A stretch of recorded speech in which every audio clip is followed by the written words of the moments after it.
नमस्कार. Latika ladies tailor मध्ये आपले स्वागत आहे. आज मी तुम्हाला जुन्या ब्लाऊजवरून माप कसे घ्यायचे. बरेच जणांचा प्रश्न असतो, ताई माझ्याकडे ड्रेसवरती लेडीज माप देण्यासाठी येतात, तर मला ड्रेसवरती त्या असताना त्यांचे माप परफेक्ट घेता येत नाही. ब्लाऊजवरून माप कसे घ्यायचे डेमो मध्ये पाहणार आहोत. चला तर आज आपण माप कसे घ्यायचे ब्लाऊजवरून ते पाहूयात.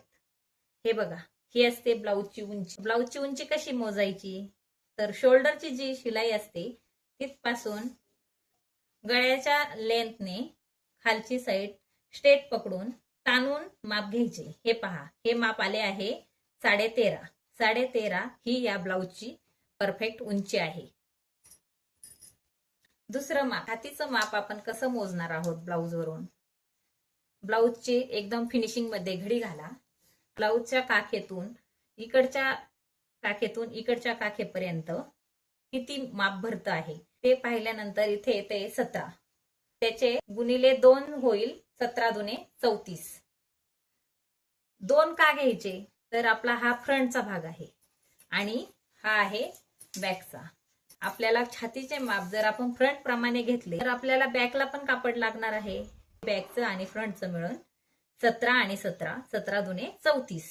तर आपलं छातीचं माप आहे 34 इंच. अनेक जण काय करतात, छातीचं माप मोजताना ब्लाऊज असं ओपन ठेवून मोजतात. ओपन ठेवून मोजल्यानंतर कधी कधी हे पहा, एक भाग मोजला तर तो 9 इंच येईल. 9 इंच आला तर आपण त्याचे 4 भाग केले तर ते माप 36 इंच होऊ शकते. तर 36 इंच माप झाल्यानंतर आपलं माप बिघडू शकतं. 36 इंच आपल्याला माप नको आहे, आपल्याला 34 इंच हवं आहे. त्याच्यासाठी आपण हे हुक लावूनच ब्लाऊजचं चेस्टचं माप मोजायचं. आता इथे झालं चेस्टचं माप आपलं 34 इंच.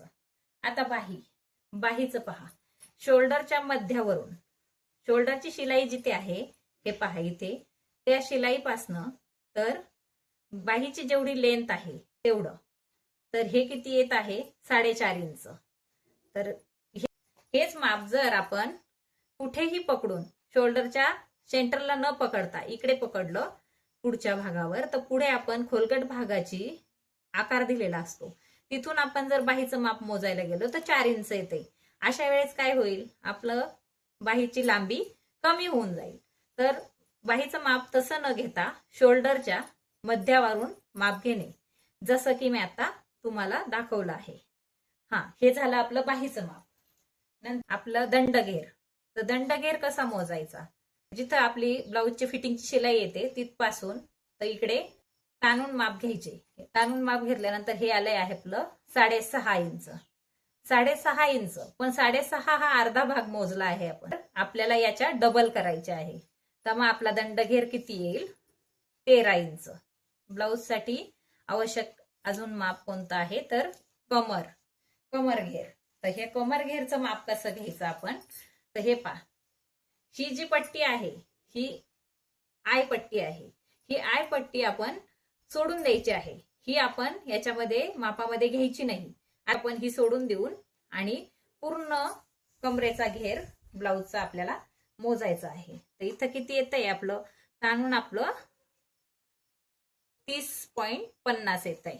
पुढील माप आपल्याला लागणार आहे मागचा गळा आणि पुढचा गळा. तर पुढचा गळा मोजण्याची पद्धत हे पहा, शोल्डर पासनं आपल्याला गळ्याची खोली मोजायची आहे. तर ती कशी मोजायची, परफेक्ट कशी आली पाहिजे, तर त्याच्यासाठी आपल्याला हे पहा, इथे शोल्डर पाशी मी टेप लावलेला आहे.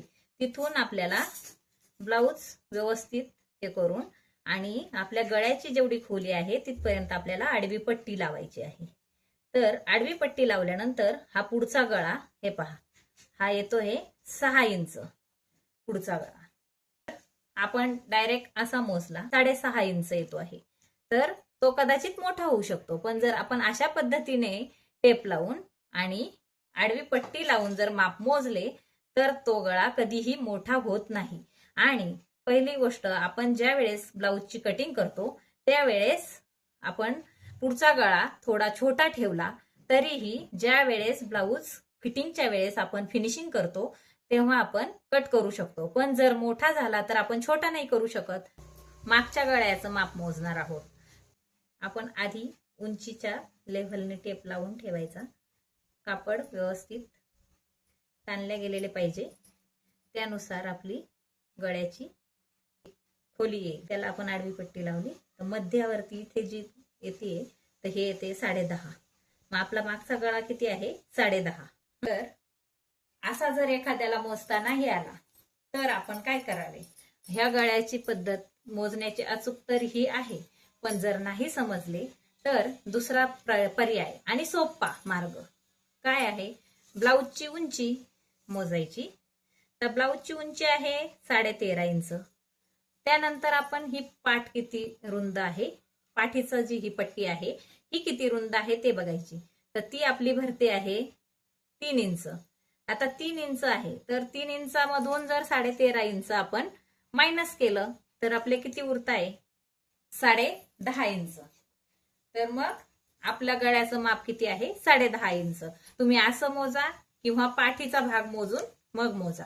तर ह्या पाठीचा भाग मोजणे कधी सोपे जाते का? तर अंगावर माप घ्यायचं असेल तरी पण पाठीचा भाग मोजला तर सोपं जातं. आपला जो पाठीचा भाग असतो तो थोडा उंच असतो. त्याच्यामध्ये मागच्या गळ्याचं माप आपण डायरेक्ट उंचीने मोजलं तर कमी जास्त होऊ शकतं. तर पाठीचं जर त्या बाईच्या अंगावर जर ब्लाऊज असेल तर ब्लाऊज वरून हा पाठीचा भाग मोजला तरीही आपल्याला पाठीमागचा गळा किती आहे ते समजते.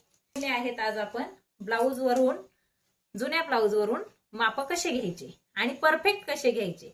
तर तुम्हाला माझा व्हिडिओ आवडला असेल तर लाईक करा, शेअर करा आणि सबस्क्राईब करा आणि पुढील व्हिडिओसाठी मला कमेंट करा.